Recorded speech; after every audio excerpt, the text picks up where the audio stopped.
चलिए देखें, चले स्टार्ट करते हैं class 12 chapter 10 vector algebra. Vector algebra का मतलब एडिशन, सब्ट्रैक्शन, मल्टीप्लिकेशन यही रहता है। तो एडिशन ऑफ वेक्टर्स एक टॉपिक है अपना, मतलब जो वेक्टर्स रहेंगे उसको ऐड कैसे करना है। देखिए ये कोई पर्टिकुलर टॉपिक रहता है तो इसकी भी अलजेब्रा रहती है, लेकिन ये अलजेब्रा ऑर्डिनरी अलजेब्रा से कुछ कुछ मैच होती है। कुछ कुछ उसके रूल्स जो रहते हैं वो ऑर्डिनरी अलजेब्रा को फॉलो करते हैं, लेकिन कुछ कुछ उसके अपने खुद के रूल्स होते हैं। डिटर्मिनेंट का अलजेब्रा अलग था, मैट्रिक्स का अलजेब्रा अलग है, लिमिट्स का अलजेब्रा अलग है, डिफरेंशिएशन का अलजेब्रा अलग है, इंटीग्रेशन का अलग है, सबके अलग अलग रहते हैं। तो वेक्टर ने भी कोई पाप नहीं किया है, उसका भी अपना अलग अलजेब्रा है। तो अब यहाँ से चालू होता है अपना ये वेक्टर। पहली वाली जो एक्सरसाइज थी वो केवल स्केलर और वेक्टर डिस्कस किए थे। अब यहाँ से वेक्टर के कॉन्सेप्ट और फिर वेक्टर के क्वेश्चन बहुत सिंपल है बिल्कुल, बस आप ध्यान से इसको समझेंगे और फिर अपन क्वेश्चन तो बिल्कुल सबसे आसान पढ़ेंगे। आप एडिशन ऑफ वेक्टर्स, अब मान लीजिए आपके पास में वेक्टर्स है तो उसको ऐड कैसे करेंगे, तो उसके अपने रूल्स रहेंगे, आपको उसी के अकॉर्डिंग ऐड कर। एडिशन ऑफ वेक्टर्स को एक triangle law of vector addition होता है, उसकी हेल्प से समझा जा सकता है या उसकी हेल्प से अपन वेक्टर को ऐड करते हैं। तो वो मैं आपको बताता हूं। मान लीजिए ये एक पॉइंट है, ठीक है, पॉइंट दिख रहा है आपको, इसका नाम ए बोल दिया, कुछ भी बोल सकते हैं, लेकिन आपको पता है कि मैं अच्छे पॉइंट लेता हूं, ए। अब इस पॉइंट के ऊपर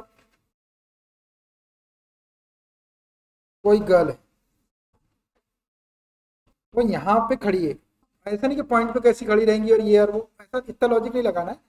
इस पॉइंट के ऊपर उसकी पोजीशन है, यहाँ पे कोई गर्ल है, गर्ल मतलब कोई छोटी बच्ची है, ठीक है। अब वो क्या कर रही है, अब वो यहाँ खड़ी है। अब छोटी बच्ची है तो वो एक जगह तो खड़ी रहेगी नहीं, कोई पनिशमेंट तो मिला नहीं है उसको, है ना। और पनिशमेंट मिल भी जाए तो वो खड़ी थोड़ी रहेगी वहाँ, वो क्या करेगी, आगे बढ़ेगी। चलिए हम भी बढ़ा देते हैं उसको। मान लीजिए वो थोड़ी देर बाद रेंगते रेंगते या चलते चलते वो यहाँ आ गई, बी पॉइंट के ऊपर आ गई। तो वो ए से बी की तरफ गई, तो वो इस डायरेक्शन में गई, ए से बी पे चली गई। अब मैंने बताया आपको छोटी बच्ची है, अब वो यहाँ भी खड़ी नहीं रहेगी, चिलचिली औलाद है चिलचिल रहते हैं ना बच्चे, तो अब वो क्या करेंगे, यहाँ से वो कहीं और जाए।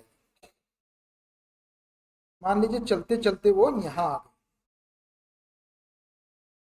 यहाँ आ गई, यहाँ से चलते चलते यहाँ आ गई, और इस पॉइंट का नाम दे देता हूँ मैं सी, ठीक।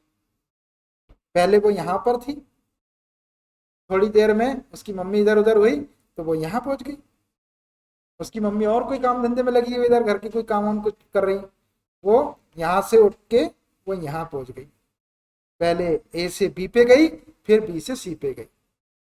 तो उस गर्ल ने नेट डिस्प्लेसमेंट कितना कवर करी, A B plus B C. तो इस डिस्प्लेसमेंट को हम, अगर हम ए से सी को ज्वाइन करते हैं ऐसा ऐसा, तो इस ए सी की जो वैल्यू है ये उसका नेट डिस्प्लेसमेंट हो जाएगा, मतलब उसने इतनी डिस्टेंस कवर करी। देखिए डिस्टेंस के साथ जब उसमें डायरेक्शन आ जाती है तो फिर वो डिस्टेंस नहीं रहती, वो डिस्प्लेसमेंट हो जाता है। अब इतना डिस्प्लेसमेंट उसने कवर कर ली एसी, वेक्टर एसी। अब डायरेक्शन लग गई तो उसको वेक्टर एसी बोल सकते हैं। अब इस वेक्टर एसी को अपन क्या बोल सकते हैं, vector A B plus vector B C बोल सकते हैं। मतलब ये A C is equal to vector A B plus vector B C हो जाए। अब मैं इसको लिखता हूं तो थोड़ी सी चीजें आपको और पता चलेगी। ये समझ में आया आपको, गल यहाँ थी, यहाँ से वो बी पोजीशन पे आ गई तो उसने ए बी डिस्टेंस कवर कर ली, ये ए बी उसका डिस्प्लेसमेंट हो गया। फिर बी से वो सी पे चली गई तो इतनी डिस्टेंस कवर करके यहाँ चलेगी, ये भी उसका डिस्प्लेसमेंट हो गया। तो नेट डिस्प्लेसमेंट अगर अपने को निकालना है तो केवल अपन ए सी निकाल ले, वेक्टर ए सी निकाल ले, तो ये कितना डिस्प्लेसमेंट उसने कवर करी वो आ जाएगा। तो चलिए इसको लिखता हूं मैं, जैसा आपको बताया है वैसे ही। सपोज अ गर्ल मूव्स, मतलब चलती है, from A to B, then from B to C, B to C, मैंने सपोज कर लिया कि suppose a girl moves from A to B, कोई गर्ल है जो ए से बी पॉइंट पर मूव करती है, फिर उसके बाद बी से सी पर मूव करती है, मतलब जाती है। The net displacement the net displacement displacement made by girl made by girl from A to C is given by vector AC and expressed as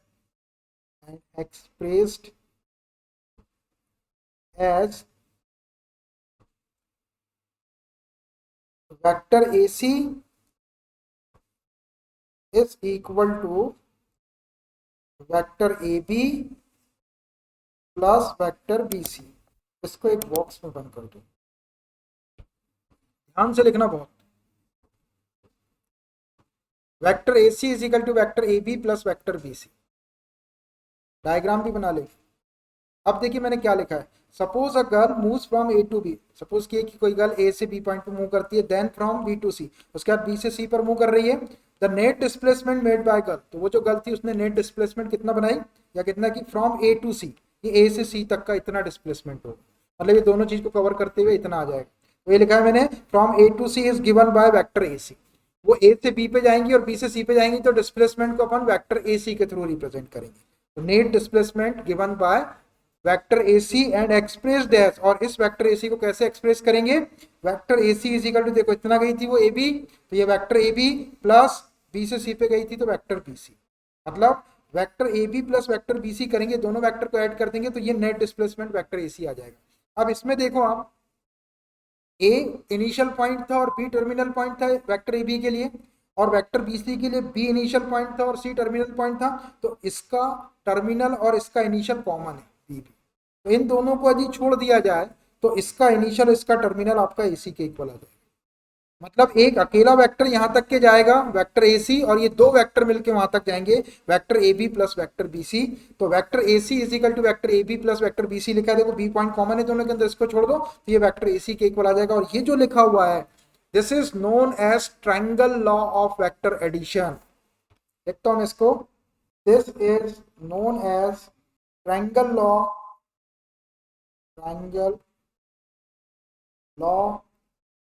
of vector addition. इसको कहते हैं triangle law of vector addition. देखो एक triangle दिख रही है, अब triangle में ध्यान से समझना, एक अकेला वेक्टर यहां तक जा रहा है AC, ये किसके इक्वल होगा, vector AB plus vector BC, तो vector AB plus vector BC। और देखो इसको दूसरे वे में और लिख सकते हैं, इसको कहते हैं triangle law of vector addition. Triangle law of vector addition में आप इतना याद रखिए, एक अकेला वेक्टर उस पॉइंट तक के जाएगा और दो वेक्टर मिलकर उस पॉइंट तक जाएंगे, तो एक AB जा रहा है और एक BC जा रहा है और ये अकेला जा रहा है AC। अभी देखो इसको अलग अलग तरीके से बताता हूं मैं। मान लीजिए ये कोई ट्रायंगल लिया मैंने, लिया ट्रायंगल, ऐसी ट्रायंगल ले लिया मैंने, इस पर नाम कुछ भी दे दो आप, AB और ये C। अब देखना ये ट्रायंगल दिख रही है, आप किसी भी ट्रायंगल में triangle law of vector addition लगा सकते हैं। तो यहां से देखना, ये वेक्टर AC यदि अपने को निकालना है तो वेक्टर AC, ये अकेला वेक्टर यहां तक चला गया, ध्यान से देखना जरा इधर। अब बचे वाले दो वेक्टर मिलके यहां तक जाएंगे, ये A से B पे जाएगा पहले और फिर ये B से C पे जाएगा, तो इसको लिख सकते हैं vector AC is equal to vector AB plus vector BC, vector AB plus vector BC। ये भी आपका triangle law of vector addition ही है, एक अकेला वेक्टर यहां तक गया और दो मिलके यहाँ जाएंगे। इसको और ऐसा लिख सकते हैं आप, आपको वेक्टर AB लिखना है triangle law of vector addition से। देखो ये AB, ये अकेला वेक्टर यहां तक गया, अब बाकी के बचे वाले दो वेक्टर यहां तक आएंगे इस B पॉइंट तक, तो कैसे आएंगे, ये वेक्टर A से C पे जाएगा AC और C से B पे आएगा इधर की डायरेक्शन। तो vector AB is equal to क्या लिख सकते हैं हम, vector AC plus vector CB लिखना पड़ेगा। देखो दोनों का, इसका टर्मिनल और इसका इनिशियल एक जैसा, C कॉमन है, इसका इनिशियल इसका टर्मिनल लेंगे तो वेक्टर ए बी आ जाएगा, जैसा ये आया था। ये vector A B plus vector B C था, बी कॉमन पॉइंट था, इसको छोड़ दो, इसका इनिशियल इसका टर्मिनल लेंगे तो वेक्टर ए सी आ जाएगा। तो वेक्टर ए बी मैंने क्या किया, एक अकेले वेक्टर को यहाँ तक ले गया और दो वेक्टर को यहाँ तक ले गया, vector A C plus vector C B. ये वाली डायरेक्शन आपको इधर दिख रही, आपको इधर डायरेक्शन लगाना पड़ेगा, ये सी बी हो जाएगा। आपको वेक्टर बी सी की वैल्यू निकालना है ट्रायंगल लॉ से।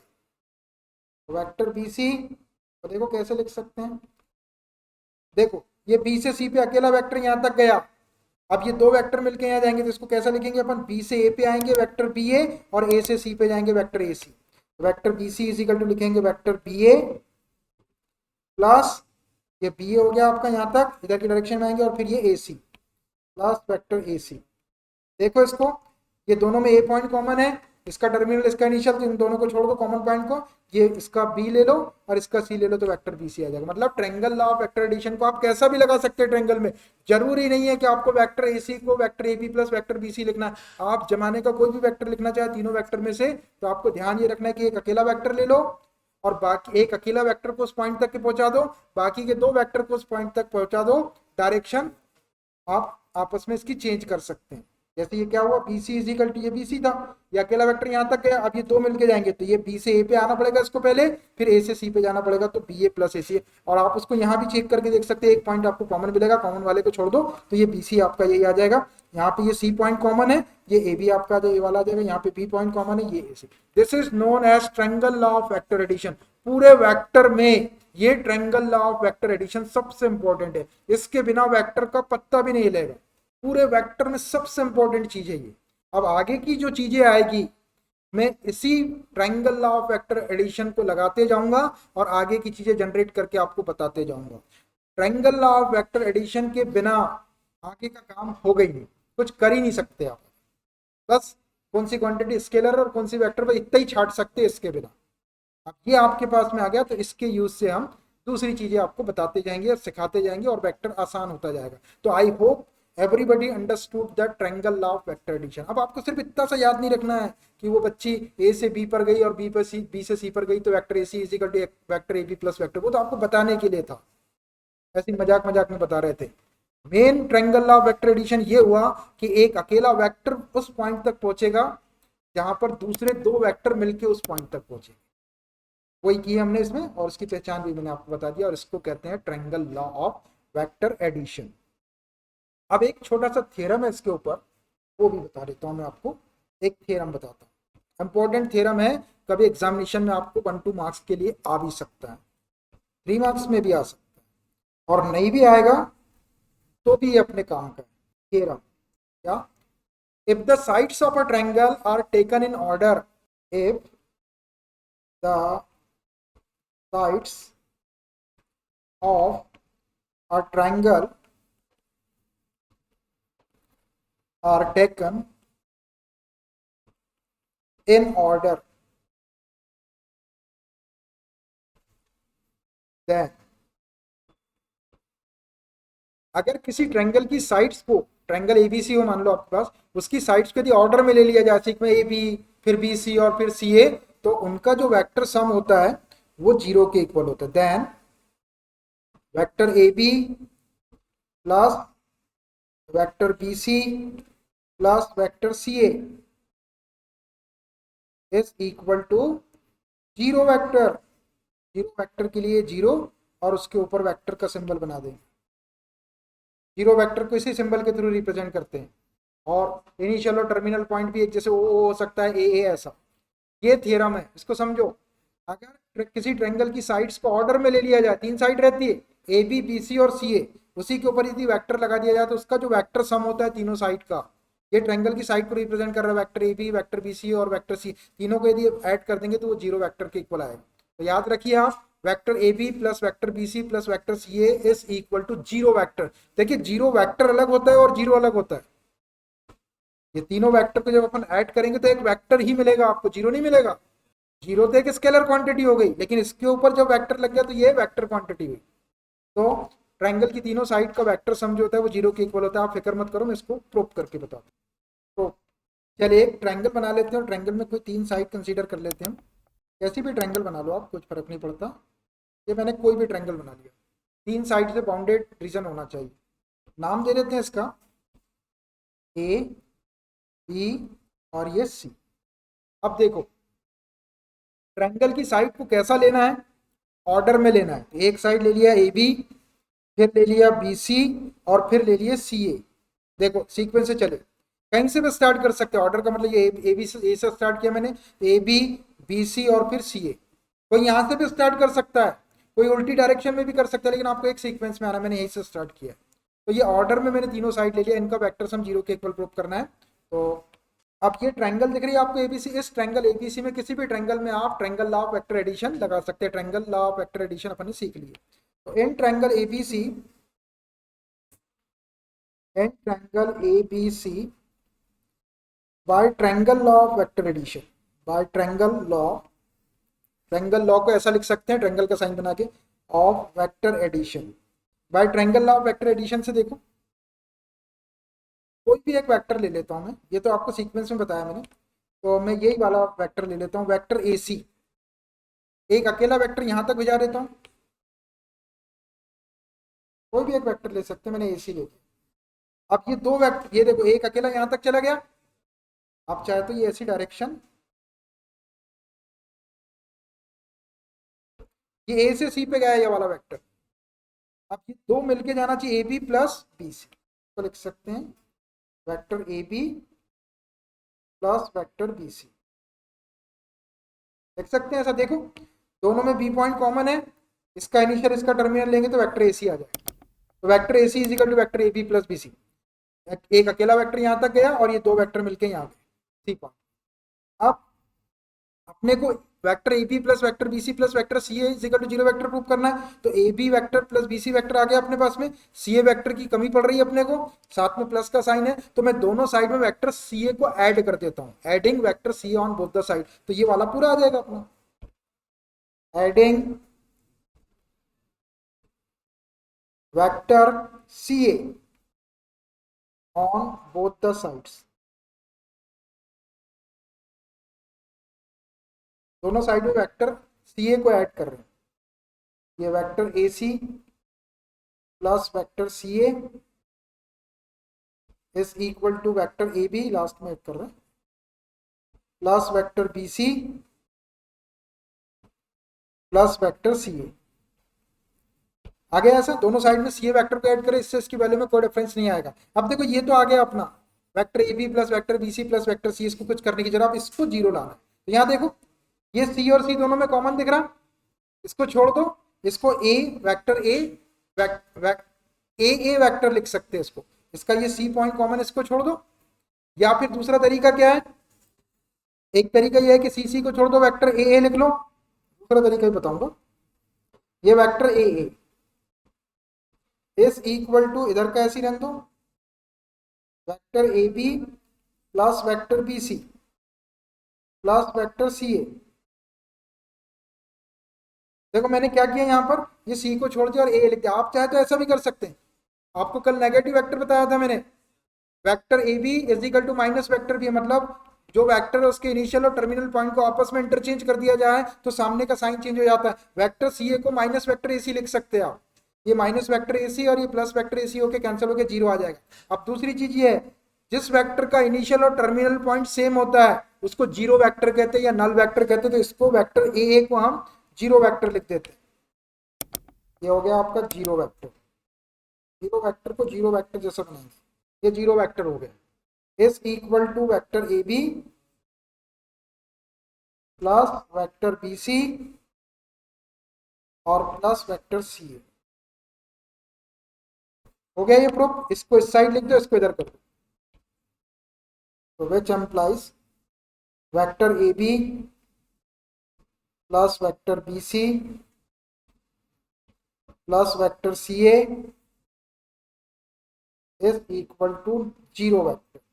इसको मेमोराइज कर लिया जाए कि ट्रायंगल की तीनों साइड्स को यदि अपन वेक्टर के फॉर्म में ले ले तो उनका जो वेक्टर सम होता है वो 0 होता है। Sequence vector A B plus vector B C plus vector C is equal to 0 vector. Important theorem है, कभी छोटे नंबर में आपको प्रूफ करने के लिए भी आ सकता है, और नहीं भी आया तो आपको ये कहीं पे काम में आएगा ही आएगा।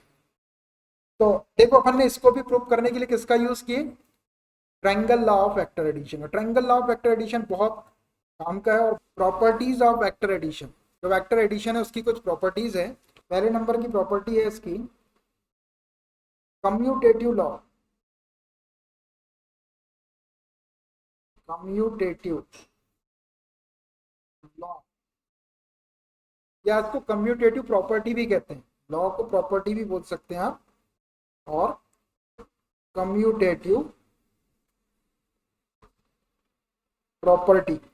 आप चाहे तो कम्यूटेटिव लॉ बोलो, आप चाहे तो कम्यूटेटिव प्रॉपर्टी बोलो। देखिए कम्यूटेटिव वर्ड बहुत बार आया है। कम्यूटेटिव का मतलब होता है सीक्वेंस उसका चेंज कर दो।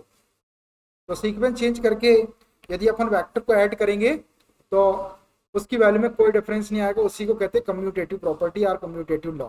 चलिए देखिए होता क्या है ये, if vector A and vector B are any two vectors, are any two vectors, then vector A plus vector B is equal to vector B plus vector A। देखिए ये लिखा हुआ है कम्यूटेटिव प्रॉपर्टी या commutative law. If vector A and vector B are any two vectors, vector A और vector B कोई दो vectors, vectors का मतलब मालूम है आपको, जिसमें मैग्नीट्यूड भी रहता है और डायरेक्शन भी रहती है। Then vector A plus vector B, देखिए ये वेक्टर एडिशन को शो कर रहा है, वेक्टर ए में वेक्टर बी को प्लस कर रहे हैं, तो इसी को हम vector B plus vector A लिख सकते हैं। कहने का मतलब ये है कि दो वेक्टर्स का जो एडिशन है, अगर उनका सीक्वेंस चेंज करके ऐड किया जाए उनको, तो वैल्यू में कोई डिफरेंस नहीं आएगा। Vector A plus vector B उतना ही होगा जितना वेक्टर बी प्लस वेक्टर। आसानी से याद भी रख सकते हैं आप इसको, vector A plus vector B is equal to vector B plus vector A. मतलब वेक्टर एडिशन जो है वो कम्यूटेटिव लॉ को फॉलो करता है। तो अब इसको हम प्रूव करके बताते हैं कि ऐसा होगा कि नहीं। प्रूफ, वेक्टर को प्रूव करने के लिए वेक्टर एडिशन की बात हो रही है, तो अपने पास में अभी एक इकलौता लॉ है, triangle law of vector addition. अपन उसी का यूज करके इसको प्रूव करें, धीरे धीरे चीजें अपने पास में आती जाएगी। थोड़ा मैं इसको अगले पेज में ले लेता हूँ। देखिए उसी को मैंने यहाँ ले लिया है, वो ये ऐसी आप एक ट्रायंगल बना लो,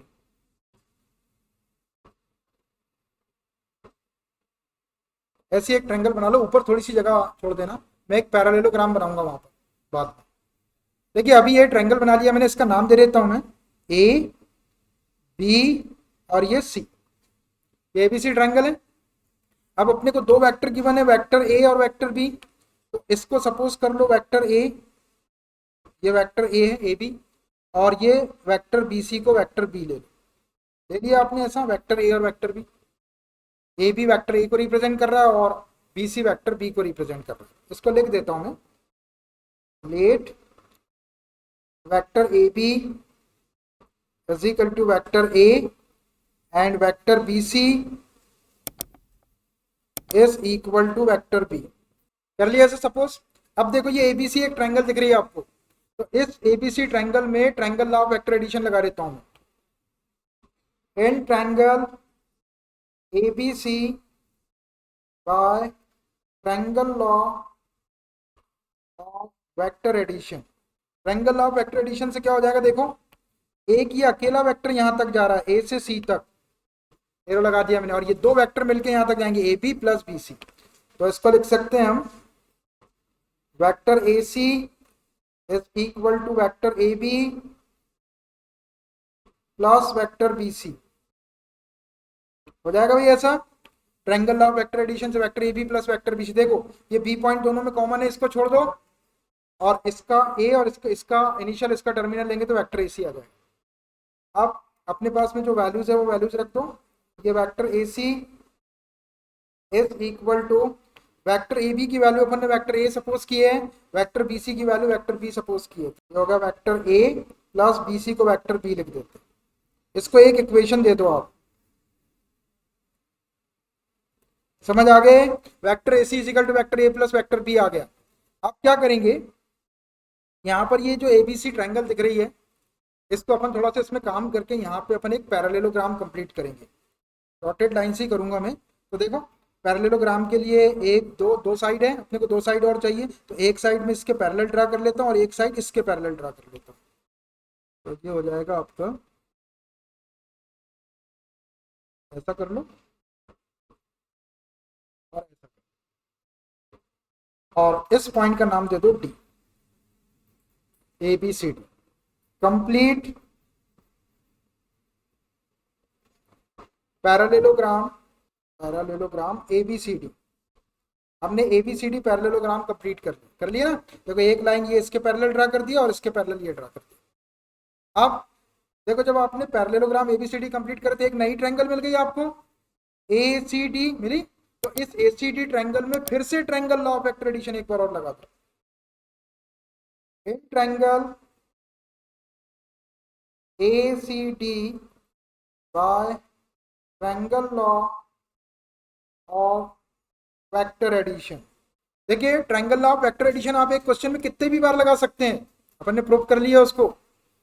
अब देखो triangle law of vector addition के अकॉर्डिंग क्या होगा, एक अकेला वेक्टर यहां तक जा रहा है एसी, और ये दो वेक्टर मिलकर यहां तक जाएंगे तो क्या क्या जाएंगे, एक एडी हो जाएगा और ये डीसी हो जाएगा। देखो एडी प्लस डीसी लिख सकते हैं किसको, एसी को। Vector AC is equal to vector AD plus vector DC. देखो ये ए सी यहां तक गया अकेला, ये दो मिलके जाएंगे, पहले ए से डी पे जाएगा, डी से सी पे जाएगा। देख लो दोनों में डी पॉइंट कॉमन है, ये वाला, इसको छोड़ दो, ये वेक्टर ए सी के इक्वल आ जाएगा। अब देखो हमने आपको इक्वल वेक्टर्स बताए हैं। दो वेक्टर्स इक्वल कब होते हैं, जब उनका मैग्नीट्यूड इक्वल हो और उनकी डायरेक्शन सेम हो या सेम डायरेक्शन के वो पैरेलल हो। तो अपने पास में वेक्टर एडी दिख रहा है, ये वाला एडी, तो एडी के अपोजिट ये वाली साइड दिख रही है आपको। देखो ये पैरेललोग्राम में अपोजिट साइड इक्वल रहती है, तो जितना एडी रहेगा उतना ही बीसी रहेगा, है। तो मैग्नीट्यूड तो इक्वल हो गया एडी का और बीसी का। अब इनकी डायरेक्शन भी सेम है, या पैरेलल डायरेक्शन में जा रहे हैं, सेम चीज के पैरेलल। ये एडी की डायरेक्शन भी इधर है और बीसी की डायरेक्शन भी इधर है, तो इस वेक्टर एडी को हम वेक्टर बीसी लिख सकते हैं। दोनों चीज मिल रही है। देखो दोनों के मैग्नीट्यूड इक्वल है, लेंथ इक्वल है, मैग्नीट्यूड मतलब उसकी लेंथ, और दोनों की डायरेक्शन ऊपर की तरफ है, और दोनों पैरेलल भी दिख रहे हैं। दो इक्वल वेक्टर के लिए उसकी डायरेक्शन सेम होना चाहिए या सेम लाइन के वो पैरेलल होना चाहिए। तो वेक्टर एडी को अपन वेक्टर बीसी लिख रहे हैं। क्यों लिख रहे हैं, क्योंकि अपने पास में वेक्टर एडी की वैल्यू नहीं है, अपने पास वेक्टर बीसी की वैल्यू है वेक्टर बी, ये अपने को यही वाली वैल्यू रखना पड़ेगा। तो वेक्टर एडी को लिख रहा हूं मैं, which implies vector AC is equal to vector AD को लिख सकते हैं अपन वेक्टर बीसी प्लस, ऐसे ही वेक्टर डीसी को देखो, ये डीसी, डीसी किसके पैरेलल दिख रहा है, एबी के पैरेलल दिख रहा, और डीसी की डायरेक्शन वही है जो एबी की डायरेक्शन है, मतलब दोनों का मैग्नीट्यूड भी इक्वल है, दोनों की डायरेक्शन भी सेम है। तो vector DC can be written vector AB, ये वेक्टर एबी। क्यों लिख रहे हैं इसको वेक्टर एबी, क्योंकि अपने पास में वेक्टर एबी की वैल्यू है, वेक्टर डीसी की वैल्यू नहीं है। ये रही वेक्टर एबी की वैल्यू, वेक्टर ए, आप इसमें वैल्यू रख दो आप, which implies vector AC is equal to vector BC को लिख सकते हैं vector B plus vector AB को लिख सकते हैं वेक्टर ए। इसको इक्वेशन सेकंड दे दो। देखो इक्वेशन फर्स्ट और सेकंड से दोनों के लेफ्ट साइड इक्वल है, vector AC is equal to vector AC, तो हम दोनों के राइट साइड को इक्वल लिख सकते हैं, vector A plus vector B is equal to vector B plus vector A. From equation 1 and 2, from equation 1 and equation 2, vector A plus vector B is equal to vector B plus vector A. ये हो गया बेटा आपका commutative law proof. Vector addition is commutative, vector A plus vector B can be written vector B plus vector A. तो यहां से आप एक चीज ये सोच सकते हैं कि वेक्टर्स को आप सीक्वेंस आगे पीछे करके ऐड कर सकते हो, उससे उसकी वैल्यू में कोई डिफरेंस नहीं आएगा। इसका अपना अलग अलजेब्रा है वेक्टर का, है ना। जैसे मैट्रिक्स में वेक्टर ए बी का कम्यूटेटिव लॉ को फॉलो नहीं करता था, उसका डैश या ट्रांसपोज लेते थे तो vector A into vector B नहीं लिखते थे, उसको vector B into vector A लिखते थे। सबके अपने अपने अलग अलग है। उसका कम्यूटेटिव लॉ, वेक्टर एडिशन जो है वो कम्यूटेटिव लॉ को फॉलो करता है, ऐसा बोले। Vector A plus vector B is equal to vector B plus vector. समझ आया आपको कैसे प्रूव करना है। इसका प्रूफ इंपॉर्टेंट है, कभी एग्जामिनेशन में प्रूव करने के लिए आ भी सकता है। एक प्रॉपर्टी और है, उसको कहते हैं एसोसिएटिव प्रॉपर्टी। एसोसिएटिव में जैसे इसमें दो वेक्टर आए थे कम्यूटेटिव में, उसमें तीन वेक्टर आते हैं। एसोसिएटिव लॉ और एसोसिएटिव प्रॉपर्टी,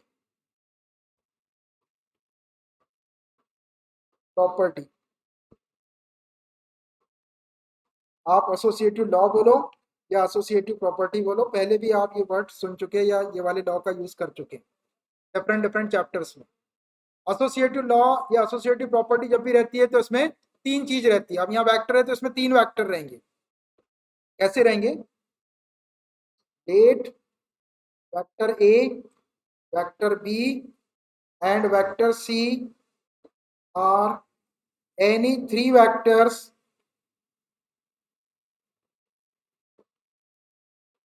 देन, देखिए vector A, vector B, vector C, अगर कोई तीन वेक्टर है तो एसोसिएटिव लॉ से क्या होता है, vector A plus vector B, इन दोनों को पहले प्लस कर लो, प्लस वेक्टर सी करो, इज इक्वल टू, अब ए को बाहर कर दो, प्लस बी और सी को पहले प्लस करो, vector B plus vector C, और फिर बाद में उसमें वेक्टर ए प्लस करो। देखो पहले vector A plus vector B को ब्रैकेट में ले लिए, वेक्टर सी को खाली छोड़ दिया। अब वेक्टर ए को बाहर कर दो, बी को सी के साथ कर दो, बी एक बार आपका ए के साथ आ गया और बी एक बार आपका सी के साथ आ गया, तो ये वैल्यू इक्वल आएगी। Vector A plus vector B कर लो पहले, फिर उसमें सी को ऐड करो, एक इक्वेशन दो, फिर वेक्टर ए वैसे ही रहने दो, वेक्टर बी में वेक्टर सी को प्लस करो और उसमें वेक्टर ए को ऐड करो, तो दोनों वैल्यू बराबर आएगी। This is known as associative law और associative property of vector addition. Vector addition जो है वो एसोसिएटिव लॉ को फॉलो करता है, मतलब वेक्टर्स को आप इस टाइप से ऐड कर सकते हैं। अब इसको हम प्रूव करके प्रूव, चलिए देखिए, अब देखिए यहाँ पे तीन वेक्टर बहुत सिंपल तरीके से बताऊंगा, बस 2-4-5 मिनट ज्यादा लग जाते क्योंकि कल 5 मिनट पहले छोड़ देते, आज हो सकता है 5 मिनट लग जाए, कोई टेंशन की बात। अब इसको प्रूव करने के लिए इसका डायग्राम सबसे इंपॉर्टेंट है। मैं डायग्राम की एक ट्रिक बताता हूँ आपको, आप भी वैसे ही करेंगे तो डायग्राम बड़ी आसानी से बन जाएगा आपसे और बड़ा अच्छा बन जाएगा, और फिर अपन उसको सॉल्व करके इसको प्रूव कर देंगे। देखिए डायग्राम बनाने के लिए आपको करना क्या है, जैसे जैसा मैं कर रहा हूँ ऐसा आप करना। सबसे पहले आप क्या करो कि एक ऐसी लाइन ड्रा कर दो, चलो करो करो, तो इतनी बड़ी लाइन एक ड्रा कर दिए। अब इधर बीच में से नहीं, बीच को थोड़ा सा आगे पीछे करके एक लाइन ऐसी ड्रा कर दो, एकदम बीच में से नहीं लेना है, इधर थोड़ा सा ज्यादा पोर्शन छोड़ दो, इधर थोड़ा सा कम छोड़ दो, बस इतना याद रहेगा। पूरा एग्जैक्ट प्लस नहीं हो, थोड़ा सा उधर से किया है मैंने, ठीक है। किसी को कोई दिक्कत है ऐसा डायग्राम बनाने में, याद रखने में? एक लाइन ड्रा किए, दूसरी बीच से नहीं लेना, प्लस नहीं बनाना, बना भी दिया किसी ने तो कोई दिक्कत मत बनाओ, थोड़ा सा साइड से। अब क्या करो, इसके पूरे कॉर्नर्स को ज्वाइन कर दो, तो एक तो इसको कर लो आप ये, फिर आप एक इसको कर दो, फिर एक आप इसको कर दो, और फिर एक आप इसको कर दो।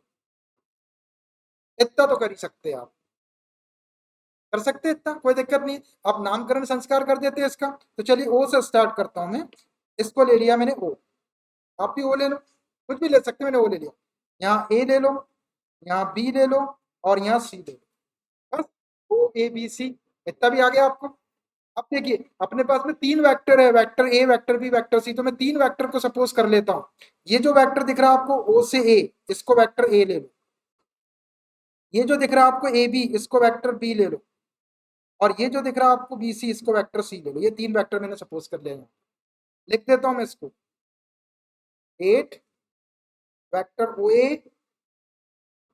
Is equal to vector A, vector A B is equal to vector B, and vector B C is equal to vector C. ये तीन वेक्टर मैंने सपोज कर लिया एबीसी। कर सकते हैं ऐसा, डायग्राम में दिक्कत नहीं, सपोज करने में दिक्कत नहीं, सब हो गया। अब देखिए, अब इसको प्रूव करने के लिए अपने पास में वेक्टर में क्या है, अभी करीब है अपन वेक्टर में, करीब मतलब अपने पास में ज्यादा कंटेंट नहीं है, अपने पास में एक ही चीज है, और उसका नाम है क्या, उसका नाम है triangle law of vector addition. तो ट्रायंगल्स दिख रही है आपको इसके अंदर, बस इसमें धड़ल्ले से हम triangle law of vector addition लगाएंगे और ये अपने आप प्रूफ हो जाएगा। चलिए, तो एक एक ट्रायंगल लूंगा मैं। सबसे पहले कोई भी ट्रायंगल ले सकते हैं, लेकिन जो मैं ले रहा हूँ ये ओ ए बी, एक ट्रायंगल दिख रही, इस ओ ए बी ट्रायंगल में मैं triangle law of vector addition लगा रहा हूँ।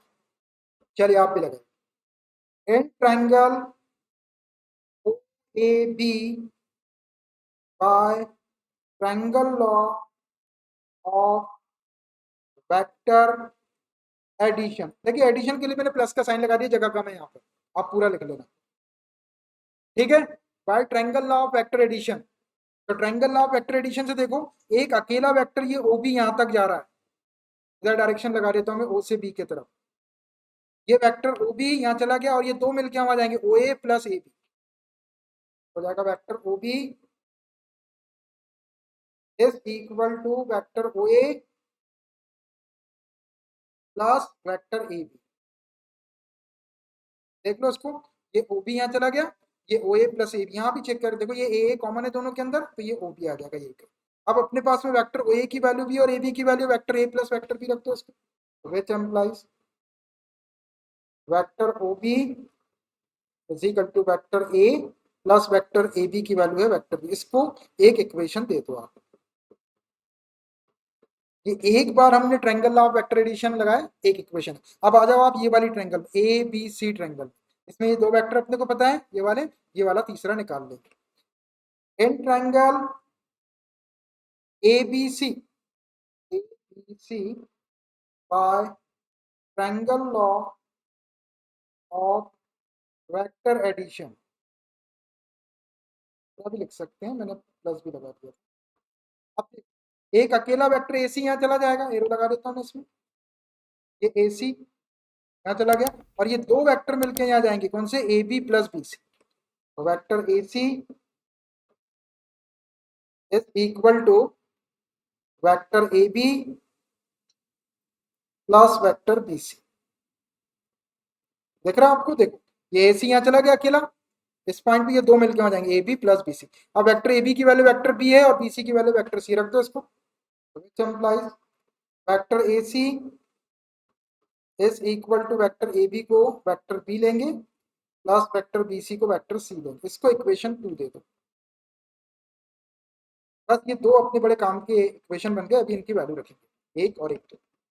अभी और अब देखो, अब तक तो काम हो गया। अब एक ट्रायंगल दिख रही है आपको, कौन सी, ओ बी सी। अभी ये लिए नहीं अपन ने ओ बी सी, अपन ने ओ ए बी लिए थे, अब लेता हूं मैं ओ बी सी। तो इस ओ बी सी ट्रायंगल में ये वाला एक सी वेक्टर है और ये ओ बी वेक्टर की वैल्यू अपन ने पहले निकाल दी, ये निकाले ओ बी वेक्टर की वैल्यू, तो इससे अपन ये ओ सी वेक्टर निकालेंगे। तो ये वाली ट्रायंगल ले लो O B C, in triangle O B C by triangle law of vector addition. लगाओ triangle law of vector addition. देखो एक अकेला वेक्टर यहां तक जाएगा ओ सी, ये ओ से सी पे अकेला यहाँ गया, ये ओ बी जाएगा और प्लस ये B C, O B plus B C, vector O C is equal to vector O B plus vector B C. देखो दोनों में बी पॉइंट कॉमन, इसको छोड़ दो, इसका ओ और इसका सी, तो ओ सी आ जाएगा।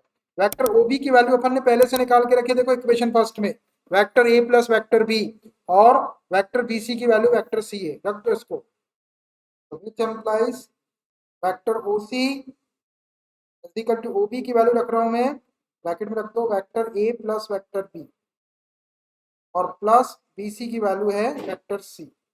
देख लो ये वेक्टर सी है बी सी की वैल्यू और ओ बी की वैल्यू ये वाली रखा मैंने, vector A plus vector B bracket में रख दिया, उसको अपने को ब्रैकेट की जरूरत है इसलिए।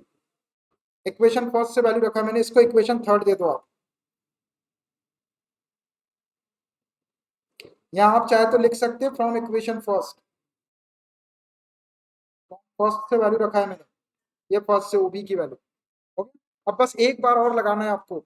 अब एक ट्रायंगल ले लो आप ओ ए सी, ओ ए सी अपन ने पहले लिए थे क्या, देख लो नहीं लिए थे, एक ओ ए बी लिए, एक ए बी सी लिए, एक ओ बी सी लिए, अब लेना है ओ ए सी। ओ ए सी में क्या होगा, एक बार फिर से वेक्टर ओ सी निकालेंगे, ओ ए आपको गिवन है और ए सी की वैल्यू आपने निकाल के रखी है, देखो ए सी की वैल्यू इक्वेशन सेकंड में निकाल के रखी है, इसका यूज करेंगे। ये डायग्राम को उधर ले लेता हूँ। चलिए in triangle O A C, in triangle O A C by triangle law of vector addition,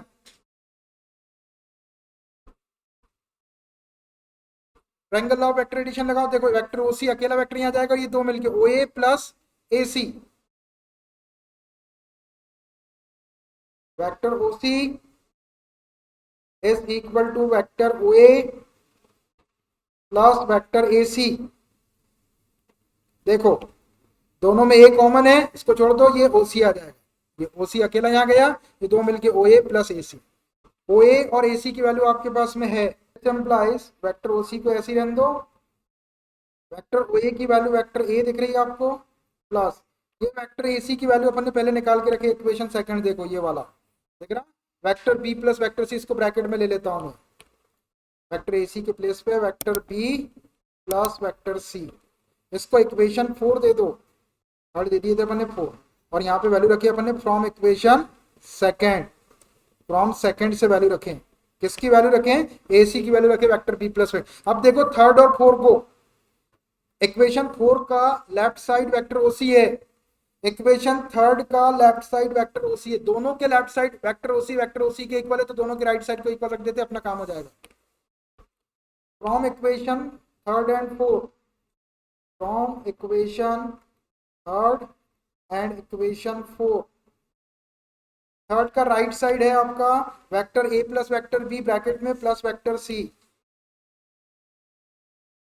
vector A plus vector B bracket में है और plus vector C is equal to 4 का राइट साइड ये है A plus vector B plus vector C है bracket में, vector A plus vector B plus vector सी। देखो यही आपको प्रूव करना था, देखो एसोसिएटिव लॉ को प्रूव कर दिया हमने, vector A plus vector B plus vector C is equal to vector A plus vector B plus vector C, hence prove लिख दो। चलो स्टार्ट करते हैं चैप्टर 10 वेक्टर अलजेब्रा। इसमें एक टॉपिक है अपना multiplication of a vector by scalar.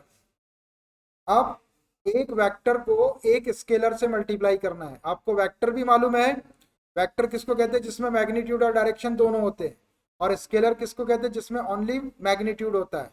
तो एक स्केलर क्वांटिटी रहेगी, उसका वेक्टर क्वांटिटी में मल्टीप्लिकेशन कैसे होगा वो देखिए। देखिए मैं इसको लिखता हूँ फिर आपको एक्सप्लेन करके बताऊंगा तो वो ज़्यादा अच्छे समझ आता है। देखिए let vector A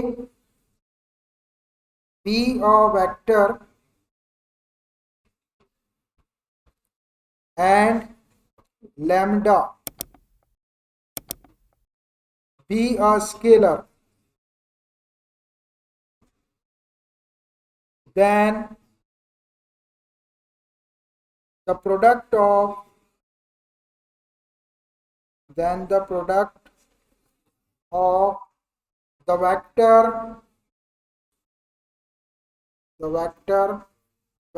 A by the scalar lambda is lambda vector A is called the multiplication of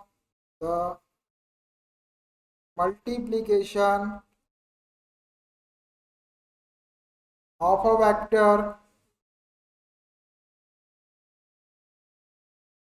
by a scalar। देखिए हम ये इसलिए लिख देते हैं कि जैसे कभी आप भूल जाए या आपके दिमाग से निकल जाए तो आप उसको एक बार पढ़ लेंगे तो वो रहेगा, तो मैं बताऊंगा ऐसा डायरेक्ट बताऊंगा तो फिर वो थोड़ी देर के बाद में कभी भूल भी जाते हैं, तो इससे आपके नोट्स भी बन जाते हैं। तो multiplication of a vector by scalar, एक वेक्टर का एक स्केलर से मल्टीप्लाई, वेक्टर स्केलर दोनों चीजें आपको क्लियर मालूम है कि क्या होती हैं। Let A B a vector, हमने ए कोई वेक्टर कंसीडर कर लिया, वेक्टर है तो उसके अंदर मैग्नीट्यूड भी होगा और डायरेक्शन भी होगी, and lambda be a scalar, lambda कोई भी कांस्टेंट है, लैम्डा के प्लेस पे 1 2 3 4 5 ए बी सी डी के कुछ भी ले सकते हैं, मैंने लैम्डा लिया। Then the product of a vector A by the scalar lambda, तो वेक्टर और स्केलर का जो प्रोडक्ट होगा वो लैम्डा वेक्टर ए होगा। देखिए लैम्डा को लिख दिया और वेक्टर के लिए दो चीजों का प्रोडक्ट है, बीच में कोई सिंबल नहीं लगा है, कोई साइन नहीं लगा, इसका मतलब इसका मल्टीप्लाई करना है, तो ये इसका प्रोडक्ट हो गया lambda vector A is called the multiplication of a vector by scalar. इसी को multiplication of a vector by scalar कहते हैं, मतलब वेक्टर में एक स्केलर का मल्टीप्लाई होगा, वैसा का वैसे ही आपको लिख देना। अब ये एक स्केलर का जब अपन एक वेक्टर क्वांटिटी में मल्टीप्लाई करेंगे तो अपने को क्या मिलेगा, एक वेक्टर ही मिलेगा। अब वेक्टर में दोनों चीज रहती है, मैग्नीट्यूड भी रहती है और डायरेक्शन भी रहता है, तो मैं मैग्नीट्यूड और डायरेक्शन दोनों बताता हूं इस लैम्डा वेक्टर ए का। तो पहले बताता हूं मैं आपको इसका मैग्नीट्यूड क्या होगा। तो मैग्नीट्यूड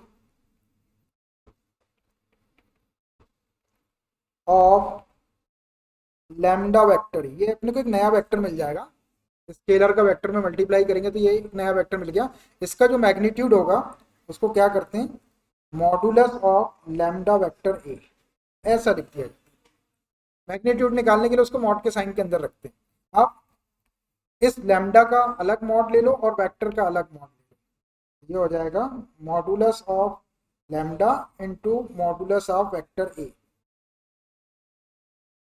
बस वेक्टर ए का मैग्नीट्यूड निकाल लेंगे, मॉडुलस निकाल लेंगे, और लैम्डा जो भी रहेगा स्केलर क्वांटिटी उसका भी मॉडुलस। तो ये इसका मैग्नीट्यूड हो गया। अब लैम्डा वेक्टर ए अगर आपका लैम्डा की वैल्यू कभी पॉजिटिव रहती है तो ये जो अपने को नया वेक्टर मिलेगा लैम्डा वेक्टर, इसकी डायरेक्शन वही रहेगी जो वेक्टर ए की डायरेक्शन रहेगी।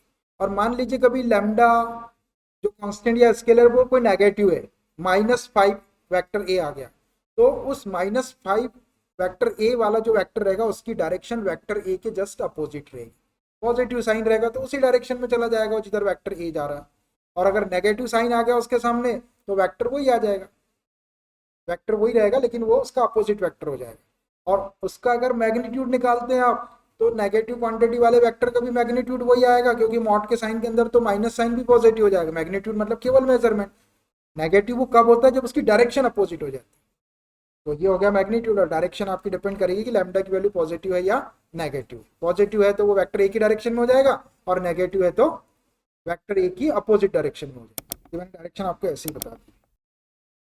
चलिए अब मैं आपको बताता हूँ एक बहुत जबरदस्त कॉन्सेप्ट जिसका यूज पूरे वेक्टर में रहेगा, उसका नाम है यूनिट वेक्टर्स।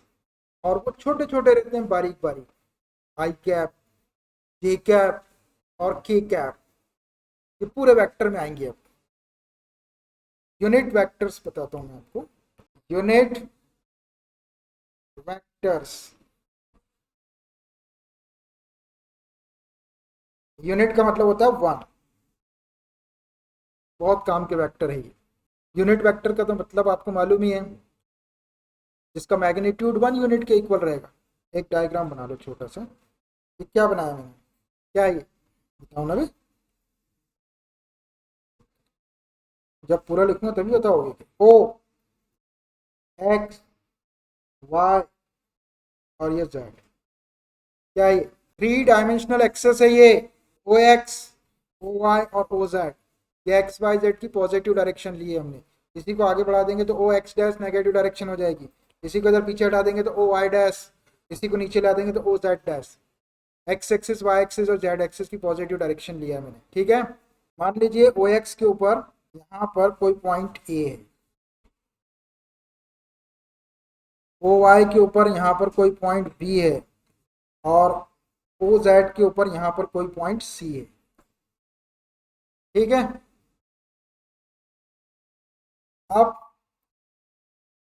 इस डायरेक्शन में यूनिट वेक्टर आई कैप रहता है, इस डायरेक्शन में यूनिट वेक्टर जे कैप रहता है, जे कैप, और इस डायरेक्शन में यूनिट वेक्टर के कैप रहता है। आई जे के और उसके ऊपर कैप लगा देते हैं, यूनिट का मतलब 1, लेकिन उसकी डायरेक्शन आई कैप की डायरेक्शन किधर रहती है, एक्स एक्सिस की डायरेक्शन में रहता है, एक्स एक्सिस की पॉजिटिव डायरेक्शन में। ये जे कैप जो है वाई एक्सिस की पॉजिटिव डायरेक्शन में यूनिट वेक्टर है, और के कैप जो है वो जेड एक्सिस की पॉजिटिव डायरेक्शन में यूनिट वेक्टर है। तो अब देखिए यहाँ पर ये vector O A, vector O B और ये वेक्टर ओ सी, ये 3 वेक्टर है जो एक्स एक्सिस, वाई एक्सिस और जेड एक्सिस की डायरेक्शन में है। इन्हीं 3 वेक्टर्स को यूनिट वेक्टर्स कहते हैं। मैं लिखता हूं इसको, let vector O A, vector O B and vector O C are any three vectors, any 3 vectors in the direction, in the direction of x-axis, y-axis and z-axis respectively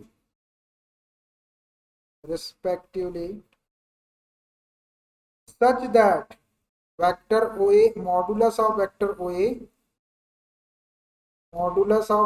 OA is equal to modulus of vector OB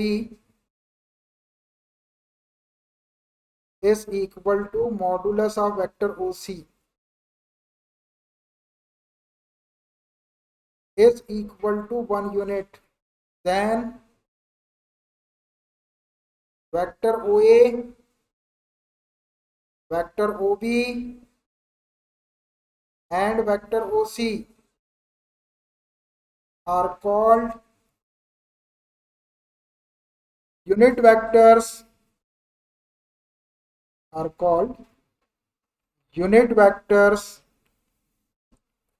in the direction of x, y and z axis respectively. These vectors are also denoted by these unit vectors are also denoted by I cap, j cap and k cap respectively. देखिए मैंने सारी चीजें लिख दी, आप आराम से लिख लो, फिर मैं आपको इसको बता देता हूँ. दैट इज एक स्टेप और modulus of I cap is equal to modulus of j cap is equal to modulus of k cap is equal to 1 unit. देखिए मैंने सारी चीजें लिख दी, अब मैं आपको इसको बता देता हूँ, ध्यान से लिख लो इसको, बहुत इंपॉर्टेंट टॉपिक है अपना. देखिए यूनिट वेक्टर्स आपको मालूम है कि उसका मैग्नीट्यूड 1 यूनिट रहेगा. Let vector OA, vector OB and vector OC are any three vectors in the direction of x axis, y axis and z axis respectively. देखिए ये x axis की डायरेक्शन में वेक्टर OA है इतना बड़ा, y axis की direction में vector OB है और z axis की डायरेक्शन में वेक्टर OC है. ये तीन वेक्टर्स हैं इन the direction of x axis, y axis, z axis respectively.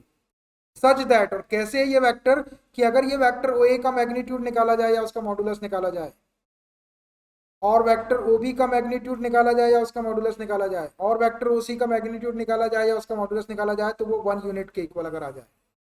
Jin vectors का मैग्नीट्यूड 1 यूनिट होता है उन्हीं को यूनिट वेक्टर्स कहते हैं. तो यहाँ पर ये जो वेक्टर OA लिए है जिसका मैग्नीट्यूड या जिसका मॉडुलस 1 यूनिट है, वेक्टर OB जिसका मैग्नीट्यूड 1 यूनिट है, वेक्टर OC जिसका मैग्नीट्यूड 1 यूनिट है, vector OA, vector OB and vector OC are called unit vectors in the direction of x axis, y axis, z axis. तो ये तीनों जो vector दिख रहा है आपको, vector OA, vector OB, vector OC, इन तीनों को यूनिट वेक्टर कहते हैं. लेकिन ये किसकी डायरेक्शन में है? वेक्टर OA जो है वो x एक्सिस की डायरेक्शन में. वेक्टर में सबसे इंपॉर्टेंट चीज उसकी डायरेक्शन होती है मैग्नीट्यूड के साथ में. तो वेक्टर OA यूनिट वेक्टर तो है लेकिन किस डायरेक्शन में है? x एक्सिस की डायरेक्शन में. वेक्टर OB यूनिट वेक्टर तो है लेकिन किसकी डायरेक्शन में है? y एक्सिस की डायरेक्शन में. वेक्टर OC यूनिट वेक्टर तो है लेकिन किसकी डायरेक्शन में है? z एक्सिस की डायरेक्शन में है. वही मैंने यहाँ पे लिखा है, in the direction of x, y, z axis respectively. These unit vectors are also denoted by, इन वेक्टर्स को अपन एक सिंबल और है जिसके थ्रू रिप्रेजेंट कर सकती है. जो वेक्टर OA है इसको केवल आई कैप बोल सकते हैं आप. आई कैप का मतलब वेक्टर OA है और आई कैप किसकी डायरेक्शन में है? x एक्सिस की डायरेक्शन में, पॉजिटिव डायरेक्शन की बात कर रहे हैं. ये जो वेक्टर OB है इसको केवल j कैप के थ्रू रिप्रेजेंट कर सकते हैं और इसकी डायरेक्शन y एक्सिस की डायरेक्शन में है. और ये जो k कैप है ये वेक्टर OC को रिप्रेजेंट कर रहा है जो z एक्सिस की डायरेक्शन में. अब आप unit vector OA, vector OB, vector OC बोलो x, y, z की डायरेक्शन में, या फिर आप i cap, j cap, k cap बोलो. दोनों का मतलब एक ही, मतलब ये वाले सिंबल को रिप्लेस करके i cap, j cap, k cap आ गए. लेकिन आपको याद रखना है कि i कैप जो है वो हमेशा x एक्सिस की पॉजिटिव डायरेक्शन में ही रहेगा. कभी अपन x एक्सिस की नेगेटिव डायरेक्शन में चले गए तो वहाँ आई कैप नहीं रहेगा, वो माइनस आई कैप हो जाएगा. y एक्सिस की पॉजिटिव डायरेक्शन में जो यूनिट वेक्टर होगा वो हमेशा j कैप लेंगे और z एक्सिस की पॉजिटिव डायरेक्शन में जो यूनिट वेक्टर होगा वो हमेशा j कैप होगा. और इनका तीनों का भी यदि आप मैग्नीट्यूड निकालेंगे तो 1 ही आएगा. ये यूनिट वेक्टर है। अब यूनिट वेक्टर कैसा भी हो उसका मैग्नीट्यूड 1 यूनिट ही आएगा। तो आप याद रखिए modulus of I cap is equal to modulus of J cap is equal to modulus of K cap is equal to 1 unit. अब ये 1 यूनिट कुछ भी हो सकता है, 1 सेंटीमीटर हो सकता है, 1 मीटर हो सकता है, 1 किलोमीटर हो सकता है, 1 केजी हो सकता है, 1 टन हो सकता है, 1 मेट्रिक टन हो सकता है, कोई भी 1 यूनिट। वो डिपेंड करता है कि किस टाइप की यूनिट है। 1 मतलब 1। तो ये है आपका यूनिट वेक्टर। आप ये आई कैप जे कैप के कैप इन्हीं का खेल अपने वेक्टर्स में रहेगा। आगे की चीजें इन्हीं आई कैप जे कैप के कैप की हेल्प से डिफाइंड होगी और हमेशा इनका मैग्नीट्यूड 1 रहेगा। और इनकी डायरेक्शन याद रखना आपको, आई कैप एक्स एक्सिस की डायरेक्शन में, जे कैप वाई एक्सिस की डायरेक्शन में और के कैप जेड एक्सिस के, किसी भी डायरेक्शन में नहीं ले सकते आप। यहाँ पे ऐसा डिफाइन कर दिया गया है। तो अब आई कैप आपका एक्स एक्सिस की डायरेक्शन में ही आएगा, जे कैप आपका वाई एक्सिस की डायरेक्शन में ही आएगा और के कैप आपका जेड एक्सिस की डायरेक्शन में ही आएगा। वेक्टर में आप डायरेक्शन को इधर उधर नहीं कर सकते। ठीक। वेक्टर अलजेब्रा में अपना एक टॉपिक है कंपोनेंट्स ऑफ अ वेक्टर। एक वेक्टर के कंपोनेंट्स, एक वेक्टर के कंपोनेंट्स स्केलर कंपोनेंट भी होते हैं उसके और वेक्टर कंपोनेंट भी होते हैं। तो मैं आपको पहले निकाल के बताता हूँ कि कैसा वेक्टर आएगा अपने पास में, फिर उसके अपन कंपोनेंट डिस्कस करेंगे। तो एक डायग्राम बनाना पड़ेगा आपको। एक डायग्राम बनाइए आप। ये बहुत काम का कॉन्सेप्ट है। बस एक बार आपको ये समझ में आ गया तो बहुत सारी चीज़ें आपकी वेक्टर में क्लियर हो जाएगी। देखिए ये ओ है ओरिजिन, ओ एक्स, ओ वाई और ये ओ जेड। ये एक्स एक्सिस है, एक्स एक्सिस की पॉजिटिव डायरेक्शन, ये वाई एक्सिस की पॉजिटिव डायरेक्शन और ये जेड एक्सिस की पॉजिटिव डायरेक्शन। यहाँ पर आप एक स्क्वायर बनाइए, स्क्वायर या रेक्टेंगल जैसा कुछ भी। लेकिन मैं जैसा बना रहा हूँ ऐसे ही बनाएंगे आप भी। ऐसा बना लीजिए आप। बन गया एक और एक, ऐसा बना लीजिए, कोई दिक्कत नहीं है ऐसा बनाने में। बन गया आपका भी। इसके कॉर्नर्स को ज्वाइन कर दो। ये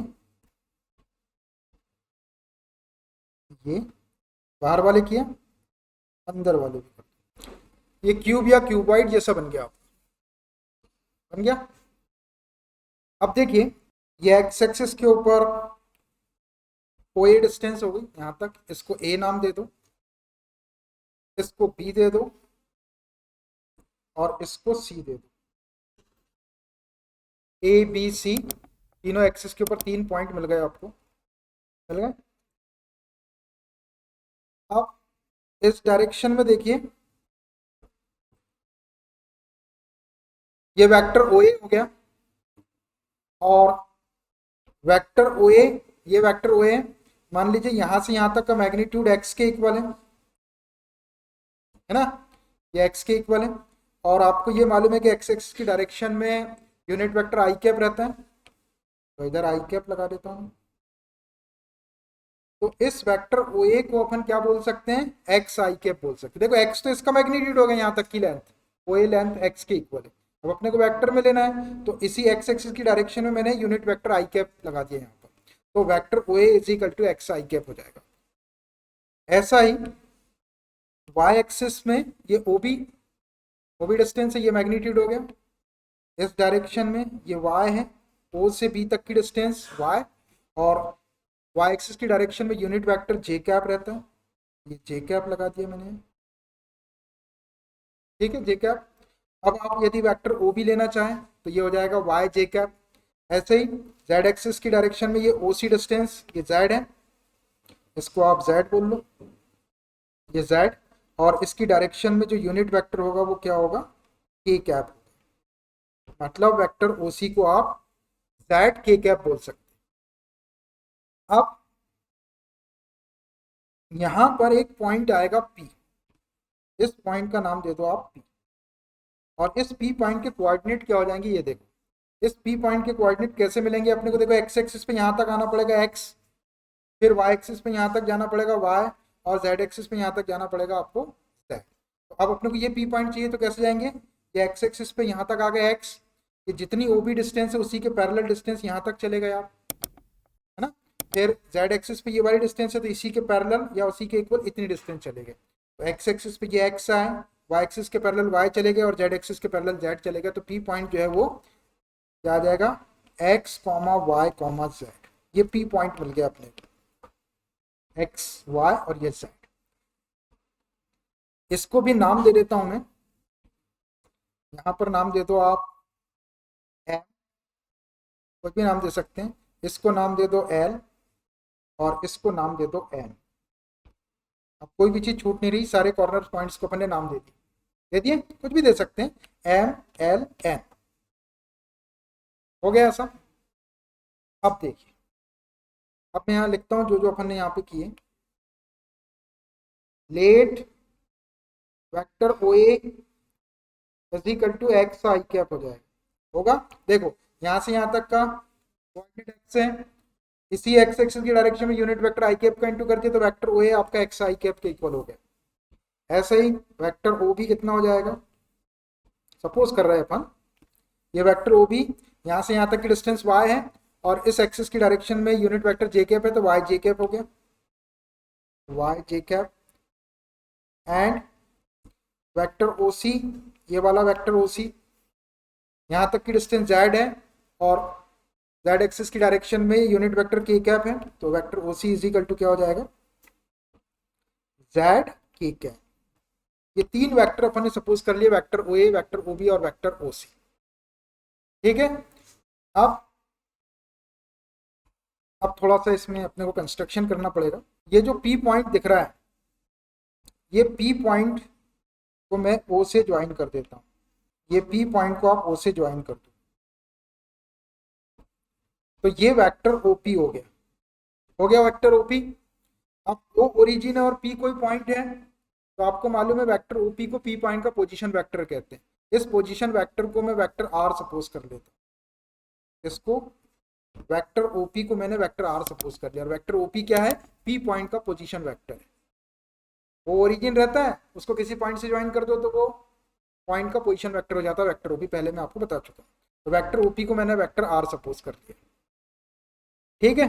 अब थोड़ा सा कंस्ट्रक्शन इसमें, यहाँ पर ये पी को आप डॉटेड लाइन से सी से ज्वाइन कर लो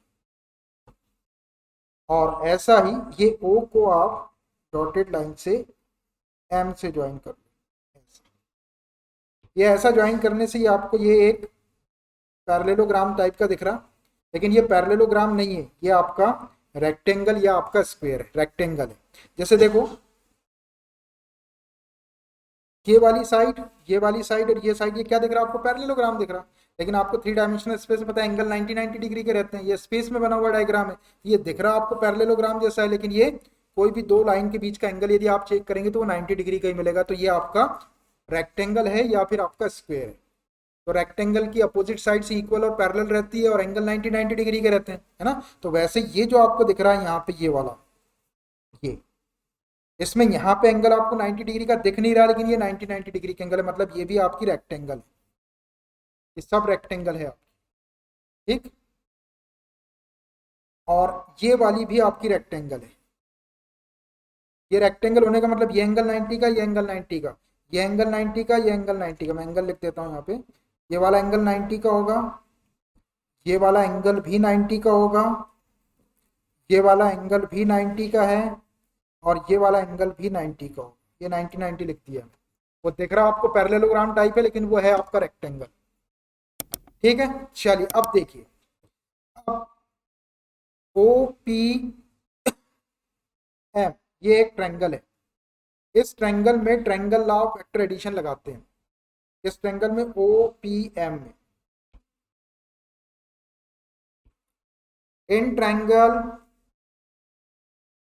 ओ P M by triangle law of vector addition, vector addition. Triangle law of vector addition के बारे में आपको मालूम है, एक अकेला वेक्टर वहां तक जाता है और दो वेक्टर का सम वहां तक जाता है। तो ये वेक्टर ओपी अकेला चला गया, अपने को पी पॉइंट का पोजीशन वेक्टर आर लिए अपन, ये वेक्टर ओपी यहाँ चला गया। अब ये दो मिलके जाएंगे तो ये O M plus M P होगा। यहाँ पे डायरेक्शन लगा देता हूँ मैं, ये ओ एम, ओ से एम पे आया और ये एम से पी पे जाएगा। मतलब वेक्टर ओपी को क्या लिख सकते हैं अपन, vector O M plus vector M P. Vector OP is equal to vector O M plus vector M P. देख लो दोनों में एम पॉइंट कॉमन है, इसको छोड़ दो, इसका इनिशियल इसका टर्मिनल लेंगे तो वेक्टर ओपी आ जाएगा। ये triangle law of vector addition. अब इनकी वैल्यू है अपने पास में, देखो वेक्टर ओपी को अपन ने वेक्टर आर कंसीडर करें, इस वेक्टर ओपी को अपन ने वेक्टर आर कंसीडर करें, तो इस वेक्टर ओपी के प्लेस पे वेक्टर आर लिख देता हूँ इज इक्वल, आप ये वेक्टर ओ एम और वेक्टर एम पी, इनको सबको आपको क्या करना है, ओ ए ओ बी और ओ सी के टर्म में एक्सप्रेस करना है, ओ ए ओ बी ओ सी, क्योंकि ओ ए की वैल्यू एक्स आई कैप है, ओ बी की वैल्यू वाई जे कैप है और ओ सी की वैल्यू जेड के कैप है। तो ओ एम को देखो अपन क्या लिख सकते हैं, ये ओ एम दिख रहा, दिख रहा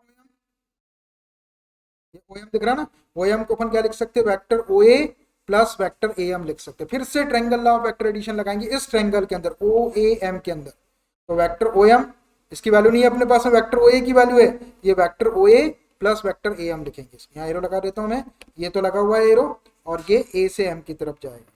तो इस वेक्टर ओ एम को triangle law of vector addition से vector O A plus vector A M लिख रहा हूँ, vector O A plus vector A M, देख लो सर दोनों में ए पॉइंट कॉमन, इसको छोड़ दो, इसका ओ इसका एम लेंगे तो ये ओ एम आ जाएगा, प्लस वेक्टर एमपी को देखो क्या लिख सकते हैं, एमपी ये वाला है, इस एमपी को आप वेक्टर ओसी लिख सकते हैं। देखो इस फिगर को देखना आप, ये आपको रेक्टेंगल दिख रहा, ये पैरेललोग्राम नहीं है रेक्टेंगल है, तो रेक्टेंगल की अपोजिट साइड इक्वल रहती है, तो जितनी आपकी एमपी साइड रहेगी उतनी ओसी रहेगी, और दोनों की डायरेक्शन भी सेम है। देखो ये भी ऊपर की तरफ डायरेक्शन है, इसकी भी ऊपर की तरफ डायरेक्शन, दो वेक्टर के इक्वल होने के लिए उनका मैग्नीट्यूड सेम होना चाहिए। तो देखो एमपी और ओसी इक्वल है और दोनों की डायरेक्शन सेम है या सेम लाइन के पैरेलल है, तो वेक्टर एमपी को हम वेक्टर ओसी लिख सकते हैं।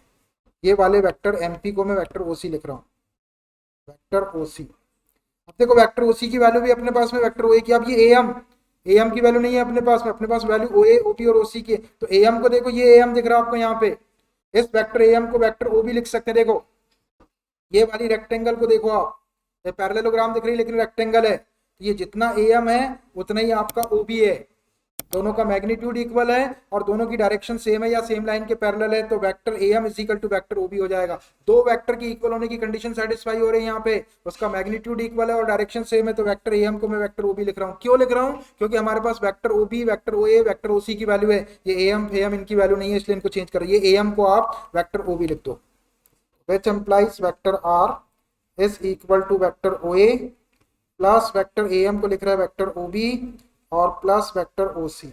देखो मैंने सारे वेक्टर्स को ओ ए ओ बी ओ सी में ले आया, और ओ ए O B O C vector की वैल्यू अपने पास में एक्स आई के प्लस वाई जे के प्लस जेड के कैप है, तो ये आ गया अपने पास में finally vector R is equal to x I cap plus O B की वैल्यू है वाई जे कैप प्लस ओ सी की वैल्यू है जेड की कैप।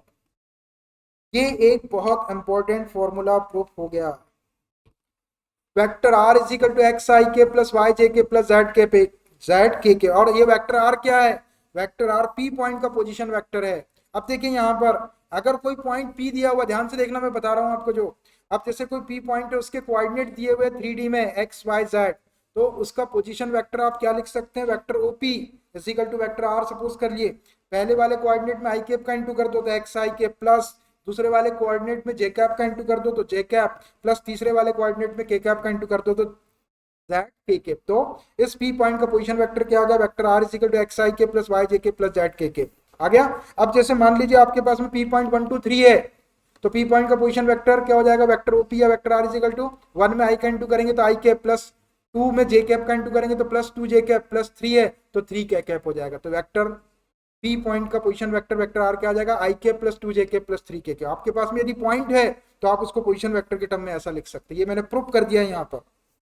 अब यहां से देखो मैं रिजल्ट बताता हूं आपको, vector R is equal to x आई के प्लस वाई जे के प्लस जेड केप में, जेड के केप में हियर ये जो एक्स वाई और जेड दिख रहा है, इन एक्स वाई जेड को scalar component of vector R कहते हैं, और वेक्टर आर क्या है, पी पॉइंट का पोजीशन वेक्टर है। Here x y and z are called scalar components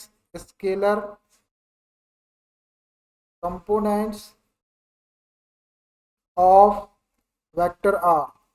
और वेक्टर आर क्या है, पी पॉइंट का पोजीशन वेक्टर, कोई पॉइंट है उसका पोजीशन वेक्टर आर है, उसके scalar component X Y Z हो गए, एंड एक्स आई कैप ये पूरा ले लिए अपन ने, x I cap comma y J cap and z के cap comma y J cap and z के cap are called vector components vector components of vector R. कोई वेक्टर आर था आपके पास में, उसके वेक्टर कंपोनेंट हो गए ये एक्स आई के, वाई जे के और जेड के। अब क्या होगा, क्वेश्चन कैसा रहता है, इसके ऊपर एक वेक्टर आपके पास में आएगा या वेक्टर कैलकुलेट करने के लिए बोलेगा कि वेक्टर कैलकुलेट करो और उसके स्केलर और वेक्टर कंपोनेंट लिखो, तो अपन ऐसा वेक्टर बना लेंगे और उसके scalar component X Y Z हो गए, उसके वेक्टर कंपोनेंट एक्स आई के, वाई जे कैप और जेड के। तो ये देखो अपने हेडिंग भी थी कंपोनेंट्स ऑफ अ वेक्टर। एक वेक्टर के दो टाइप के कंपोनेंट रहते हैं, एक स्केलर और एक वेक्टर। तो मैंने दोनों प्रूफ करके बता दिया, दोनों आपको डिफाइन करके बता दिया। इसके आगे थोड़ा सा एक पॉइंट और। अब देखिए, अभी एक रिजल्ट और निकालना, एक फॉर्मूला, और इसी की हेल्प से प्रूफ होगा। अब देखिए एक ट्रायंगल लेता हूं मैं ये वाले डायग्राम को बेटा थोड़ा अगले पेज में ले लेता हूँ और उधर बताता हूँ। बस एक छोटा सा फॉर्मूला, 2 मिनट का फॉर्मूला है वो प्रूफ हो जाएगा। तो एक बहुत काम का फॉर्मूला आ जाएगा अपने पास, जो अपने वेक्टर में पूरा काम में आएगा। ये डायग्राम को मैं इधर ले ले रहा हूँ, बड़ी अच्छी फैसिलिटी है मेरे पास में डायग्राम को इधर से उधर लेने की। अब देखना, इस ट्रायंगल के ऊपर आप फोकस करो, ओ एम पी। ये ट्रायंगल कैसी दिख रही है आपको, देखो यहाँ 90 डिग्री का एंगल दिख रहा, ये 90 का है तो ये भी 90 का होगा। तो जिस ट्रायंगल में एक एंगल 90 डिग्री का हो जाए तो वो राइट ट्रायंगल हो जाती है। तो vector O M P right triangle, इसमें पाइथागोरस का थ्योरम लगाऊंगा मैं। In right triangle O M P by Pythagoras theorem. O M P right triangle है, यहाँ 90 डिग्री एंगल दिखाया मैंने, इसमें पाइथागोरस का थ्योरम। पाइथागोरस का थ्योरम क्या होता है, H square is equal to P square plus B square करो, या H square is equal to P square plus P square. Hypotenuse का स्क्वायर अदर टू साइड के स्क्वायर के सम के इक्वल होता है। तो अब यहाँ से इस ट्रायंगल के अंदर हाइपोटेन्यूज छाटो कौन सा है, तो देखो ये 90 डिग्री का एंगल है, 90 डिग्री की जो अपोजिट साइड रहती है उसको हाइपो कहते हैं। तो ये ओपी जो है ये हाइपो हो जाएगा। तो इसको लिख सकते हैं अपन OP square is equal to, अब ये ओपी स्क्वायर हो गया आपका, हाइपो हो गया। अब ये दो साइड बची ओ एम और पी एम। ओ एम और पी एम में से आप किसी को भी बेस ले लो, किसी को भी परपेंडिकुलर ले लो, तो ये O M square plus P M square लिख सकते हैं, is equal to O M square plus P M square. ये पाइथागोरस का थ्योरम समझ में आया आपको इस राइट ट्रायंगल के अंदर। अब देखिए इस ओपी का मैग्नीट्यूड, ये ओपी स्क्वायर है, ओपी स्क्वायर को अपन ने अगर ये वेक्टर आर है तो इसको आर स्क्वायर लिख सकते हैं अपन। ओपी स्क्वायर को वेक्टर नहीं है इसमें भी, ये R square is equal to O M की ओ एम की वैल्यू देखना कितनी है, तो ये ओ एम है। अब ओ एम की वैल्यू भी अपने को निकालना पड़ेगा, ओ एम की वैल्यू। अब ये वाली राइट ट्रायंगल को देखो ओ एम ए, ये भी एक राइट ट्रायंगल है, इसमें यहाँ पे 90 डिग्री का एंगल है, तो 90 डिग्री के अपोजिट साइड ओ एम जो है हाइपो होगी, तो ओ एम को क्या लिख सकते हैं अपन, ओ एम स्क्वायर को क्या लिख सकते हैं, ये आपका 90 के अपोजिट हाइपो है, तो O A square plus A M square लिख सकते हैं। ये हो गया आपका O A square plus A M square. ये किसको लिखा है मैंने, ओ एम स्क्वायर को लिखा है। देख लो आप यहाँ पे, ये ओ एम, ये 90 डिग्री का एंगल है यहाँ पर, तो इस ट्रायंगल को देखो आप, इस ट्रायंगल 90 डिग्री की अपोजिट साइड हाइपो हो गई, तो ये ओ एम हाइपो हो गया, इसका स्क्वायर किसके इक्वल, O A square plus A M square, ये लिख दिया, प्लस पी एम स्क्वायर। तो पी एम आपका ये वाला है, पी एम को क्या लिख सकते हैं अपन, ओ सी लिख सकते हैं, प्लस ओ सी स्क्वायर। अब ये ए एम को ओबी में कन्वर्ट कर सकते हैं, देखो A M is equal to OB लिख सकते हैं अपन, which is equal to r square is equal to ये O A square plus A M को लिख सकते हैं अपन क्या, ये रहा A M is equal to OB magnitude A B square plus O C square. इनकी वैल्यू है अपने पास में, which implies R square is equal to, O A की वैल्यू कितनी है, देखो ओ ए बिना वेक्टर के ले रहे थे, ये एक्स था आपकी डिस्टेंस, तो एक्स स्क्वायर हो गया, प्लस ओबी, ओबी कितनी डिस्टेंस थी वाई, तो ये वाई स्क्वायर हो गया, प्लस ओसी स्क्वायर, ओसी कितना लिए थे जेड, ये जेड स्क्वायर हो गया। दोनों साइड का अंडर रूट ले लो, ये R is equal to under root x square plus Y square plus Z square. अब देखना ये आर आ गया अपने पास में, लेकिन अपने को वेक्टर में चाहिए थे, इस आर को अपन क्या लिख सकते हैं, इस आर को अपन लिख सकते हैं मॉडुलस ऑफ वेक्टर आर लिख सकते हैं।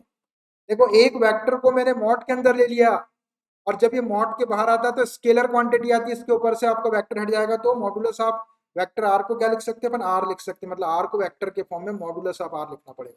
याद आ रहा, पीछे देखना, आप पीछे बताया मैंने आपको, ये मॉडुलस ऑफ वेक्टर आर जब मॉड के बाहर आएगा तो आर आ जाएगा। तो modulus of R is equal to under root X square plus Y square और प्लस जेड स्क्वेयर। अब अपने पास में वेक्टर आर की वैल्यू अपन ने अभी निकाले है, देखो ये वेक्टर आर की वैल्यू निकाले हैं, एक्स आई के प्लस वाई जे के प्लस जेड के रख देता हूँ। तो विच एम्प्लाइज वेक्टर आर के प्लस वैल्यू रख दो, एक्स आई कैप प्लस वाई जे कैप प्लस जेड के cap is equal to under root X square plus Y square plus Z square. देखो ये कि बहुत काम का फॉर्मूला प्रूफ हो गया आपका। देखिए इस फॉर्मूले के बारे में बताता हूँ। देखो मॉडुलस के साइन के अंदर एक्स आई के प्लस वाई जे के प्लस जेड के भी कोई भी वेक्टर है, वेक्टर आर, कोई भी वेक्टर आपका मॉडुलस के साइन के अंदर आया था, मॉड का साइन आपको पता है कैलकुलेशन में हटाना पड़ता है, तो क्या करते हैं, अंडर रूट का साइन लगा देते हैं और आई केप का जो कोफिशिएंट है उसका स्क्वायर कर देते हैं, प्लस जे केप का जो कोफिशिएंट है उसका स्क्वायर कर देते हैं, प्लस के केप का जो कोफिशिएंट है उसका स्क्वायर कर देते हैं। ये बहुत इंपॉर्टेंट फॉर्मूला आ गया। कोई भी वेक्टर यदि मॉड के अंदर आ जाए तो आई केप के कोफिशिएंट का स्क्वायर कर दो, प्लस जे केप के कोफिशिएंट का स्क्वायर प्लस के केप के कोफिशिएंट का स्क्वायर और उसका अंडर रूट ले लो।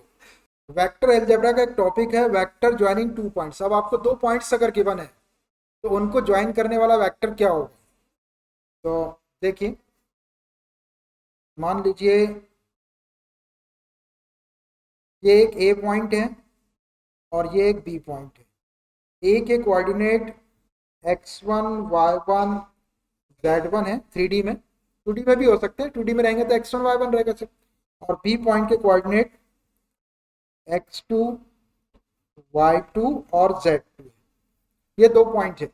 देखो इन दोनों पॉइंट को ज्वाइन कर दिए तो इससे अपने को एक वेक्टर मिला। कौन सा vector, vector A B, vector joining two points A and B, vector A B. तो इस वेक्टर ए बी की वैल्यू कैसे निकालेंगे अपन। वेक्टर ए बी की वैल्यू निकालने के लिए क्या करते हैं कि यहाँ पे एक पॉइंट ले लेते हैं ओ, ये है ओरिजिन, इसको ओरिजिन बोलते हैं, ठीक है। अब ओ को ए से ज्वाइन कर दो, इसको डार्क लाइन से करता हूँ और फिर इसको डॉटेड बना दूँ। एक ओ ए और एक ओ बी को ज्वाइन कर लो, इसको मैं डॉटेड बना देता हूँ 1 मिनट में, आप डायरेक्ट डॉटेड लाइन से कर लो। ये ओ ए और ये ओ बी, ये ओ ए क्या हो जाएगा, ए पॉइंट का पोजीशन वेक्टर हो जाएगा क्योंकि ओ ओरिजिन है, और ये वेक्टर ओ बी क्या हो जाएगा, ये हो जाएगा बी पॉइंट का पोजीशन वेक्टर क्योंकि ओरिजिन से इसको ज्वाइन कर रहा है। तो अब देखो यहाँ पर ए और बी पॉइंट के कोऑर्डिनेट आपको गिवन रहेंगे और आपको वेक्टर ए बी निकालना है। वेक्टर ए बी क्या होगा, दो पॉइंट को ज्वाइन करने वाला वेक्टर है। तो अब ये ट्रायंगल बन गई ए ओ बी। इस ट्रायंगल के अंदर triangle law of vector addition का यूज करते हैं। In triangle A O B by triangle law of vector addition. Triangle law of vector addition क्या है, एक अकेला वेक्टर एक पॉइंट तक जाता है और बाकी के दो वेक्टर वहां तक जाते हैं। अपने को वेक्टर ए बी चाहिए तो देखो ये वेक्टर ए बी ऐसे चला जाएगा यहाँ तक। अब ये दो मिलके आ जाएंगे तो ये वेक्टर ए ओ लेना पड़ेगा इसको और प्लस वेक्टर ओ बी। भले ये डायरेक्शन ऐसी लगी हुई है यहाँ पे, लेकिन अपने को इधर जाना पड़ेगा, इधर इधर इधर की डायरेक्शन में चलेंगे तो vector A B is equal to vector A O plus vector O B लिख सकते। Vector A B is equal to vector A O plus vector O B, ऐसा लिख सकते हैं। अभी देखो इसको अपन और ऐसा लिख सकते हैं, vector A B is equal to, ये ए ओ वेक्टर को मैं ओ ए वेक्टर लिख देता हूँ और सामने माइनस का साइन लगा देता हूँ, माइनस वेक्टर ओ ए लिख सकते हैं प्लस वेक्टर ओ। इनिशियल को टर्मिनल और टर्मिनल को इनिशियल के प्लेस पे कर दो तो वेक्टर का साइन चेंज हो जाता है। ए ओ वेक्टर उधर जा रहा था तो ओ ए वेक्टर इधर आएगा। अब वेक्टर एडिशन कम्यूटेटिव होता है तो प्लस वाले ओ बी को पहले लिख देता हूँ, ओ ए को माइनस को बाद में लिख देता हूँ। Which implies vector A B is equal to vector OB minus vector OA। अब देखना which implies vector AB is equal, ये वेक्टर OB क्या है, वेक्टर भी बी पॉइंट का पोजीशन वेक्टर है, तो मैं इसको लिख देता हूं position vector of B, position vector of B, P भी लिख दिया माइनस, ये वेक्टर ओ ए क्या है, वो ए पॉइंट का पोजीशन वेक्टर है क्योंकि ओ ओरिजिन है, ये है पोजीशन वेक्टर ऑफ ए। देखिए एक फॉर्मूला प्रूफ हो गया बहुत काम का, आप इसको मेमोराइज कर लो, मैं बताता हूँ इसको। अगर वेक्टर ए बी लिखा हो तो बाद में पॉइंट बी है तो पहले लिख लो पोजीशन वेक्टर ऑफ बी, और उसमें से आप ए के पोजीशन वेक्टर को माइनस कर दो, position vector of A, vector A B is equal to position vector of B minus position vector of A. ये बी वाले का पोजीशन वेक्टर पहले लिखो, माइनस ए वाले का बाद में करो। अब जैसे इसी के प्लेस पे वेक्टर ए बी के प्लेस पे ए और बी दो पॉइंट आपको गिवन रहेंगे। अब मान लीजिए ए बी के प्लेस पे वेक्टर पी क्यू का भी आ जाए आपके पास, तो वेक्टर पी क्यू की वैल्यू कैसे लिखेंगे आप, position vector of Q minus position vector of P. अगर आप मान लीजिए सी डी वेक्टर आ जाए आपके पास, तो ये हो जाएगा position vector of D minus position vector of C. X Y vector कभी आपके पास में आ जाए तो position vector of Y minus position vector of, तो फॉर्मूले जैसा आपको इसको याद रखना है, ये अपने बहुत काम में आएगा। अब इसको थोड़ा सा और आगे सॉल्व करता हूँ मैं, व्हिच एम्प्लाइज, तो वेक्टर ए बी को ऐसे ही रहने दो,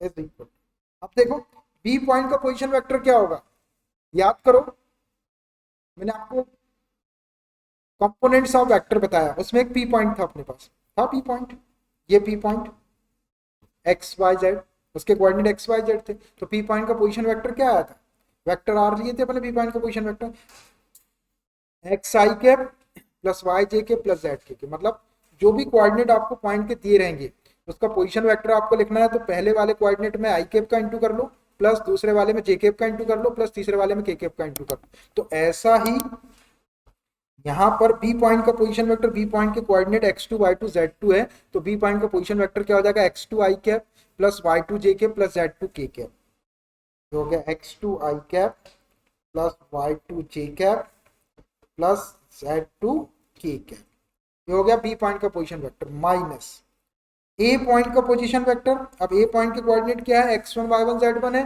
तो पहले वाले में i कैप का इंटू करो प्लस j कैप का इंटू करो प्लस k कैप का इंटू करो, ठीक है, हो जाएगा x1 i cap plus y1 j cap plus z1 k cap. आगे ऐसा किसी को कोई दिक्कत इसमें, अब इसको थोड़ा सॉल्व करके लिखते हैं, तो which implies vector A B is equal to, ये देखो ये x2 i कैप है और ये माइनस x1 i कैप आएगा, तो इसमें से मैं i कैप कॉमन निकाल लेता हूँ दोनों में से, तो यहाँ बच जाएगा x2 माइनस x1 और ये i कैप ऐसा प्लस ये y2 j कैप है और यहाँ से माइनस y1 j कैप आएगा, इसमें से j कैप कॉमन निकाल लेते हैं, तो ये y2 minus y1 j cap plus ये z2 k कैप है और ये minus z2 z1 k cap आएगा, माइनस साइन का इंटू करेंगे तो यहाँ से k कैप कॉमन निकाले तो z2 minus z1 k cap, z2 minus z1 k। देखिए ये भी आपका एक फॉर्मूला आ गया। आपको यदि दो पॉइंट मालूम है ए और बी, तो वेक्टर ए बी क्या लिख सकते हैं आप, x2 minus x1 i cap, x2 आपका बी का कोऑर्डिनेट है और x1 आपका ए का है, तो x2 minus x1 i cap plus y2 minus y2 minus y1 j cap plus z2 minus z1 k cap, ऐसा लिख सकते हैं इसको। अब देखिए इसको थोड़ा सा आगे और सॉल्व करते हैं। अब अपने को अगर इसका मैग्नीट्यूड निकालना तो दोनों साइड के लिए अपन मॉड ले ले, ये भी वेक्टर है और ये भी वेक्टर है, आई कैप देखिए के कैप लगे, दो वेक्टर जब इक्वल रहते हैं तो उसका मैग्नीट्यूड इक्वल होता है, तो मैग्नीट्यूड ले लो दोनों साइड का, mod of vector A B is equal to, इसको भी मॉड के अंदर डालो, तो x2 minus x1 i cap plus y2 minus y1 j cap plus z2 minus z1 k cap, ऐसा हो गया। अब देखो एक फायदा, ये modulus of vector A B या magnitude of vector A B आपको मालूम है कि वेक्टर जब मॉड के साइन के बाहर आता है तो उसका वेक्टर हट जाता है, वो स्केलर क्वांटिटी आती थी, ये ए बी हो जाएगा, ये ए बी हो गया बाहर आके, इज इक्वल टू ये x2 माइनस x1 i के plus y2 minus y1 j के plus z2 minus z1 k के।